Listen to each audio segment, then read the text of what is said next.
பொழியுங்கள் பல சிந்தும் தேத்துழியில் அடையில்லாத சுவைதான் உன் பாசத்தில் கண்டேன் என் வாழ்க்கைக்கு ஒரு விடைதான் உண்மைகள் எங்கே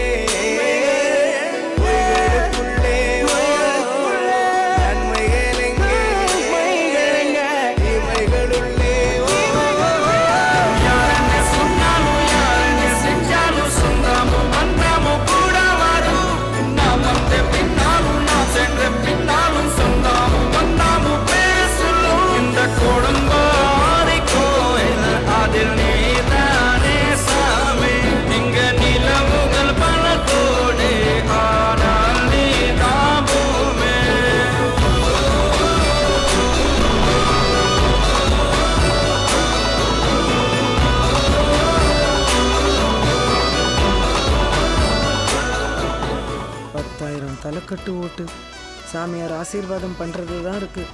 யாருக்கு பண்ண போறாரோ? மோதிரம் கொடுத்து சாமியை ஆசீர்வாதம் பண்ணிட்டாரு. அப்புறம் என்ன, நம்ம ஓட்டுல பெரிய பொண்ணுக்கே போட்டுருவோம். இந்த ஓட்டு பெரிய பொண்ணுதான். என்ன சாமி இப்படி பண்ணிடுச்சு? அந்த தம்பி மோதிரம் கொடுத்து போட சொல்லிச்சு, அதனால போட்டாரு. போட்ட மோதிரத்தை ஓட்டா மாத்துவாருன்னு யாருக்கு தெரியும்?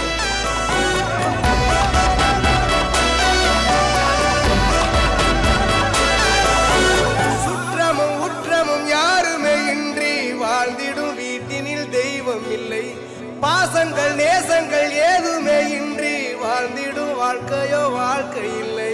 பிரிந்தே நாம் வாழ்கின்ற போதிலும் நினைவுகள் நம்மை சேர்த்திடுமே, அழகாய் பூ பூத்திட வேண்டிய வேர்கள் நீர் ஈர்த்திடுமே. அது கிடைத்தாலும் கூட இதுபோல் ஒரு சொந்தம்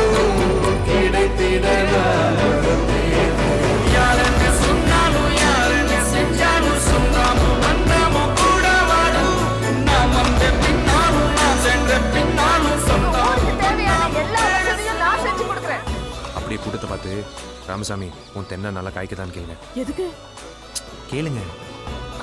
ராமசாமி உங்க தென்னை நல்லா காய்க்குதா? அம்மா, என் பேரு ராமசாமி.